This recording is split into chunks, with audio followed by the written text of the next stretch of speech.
పిఠాపురం వర్మ తన సీటు పవన్ కళ్యాణ్కి దారపోశాడు అనే కంటే తెలుగుదేశం ఆయన పక్కన పెట్టి పవన్ కళ్యాణ్కి ఇప్పించింది.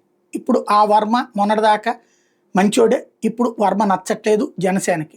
మొన్న నాగబాబు స్టేట్మెంట్లు, ఆ తర్వాత వర్మ స్టేట్మెంట్లు, ఆ తర్వాత నాగబాబు కార్యక్రమాలప్పుడు వర్మని పిలవలేదని గొడవ చేయటం, ఇదంతా చూసేసాం, అయిపోయింది.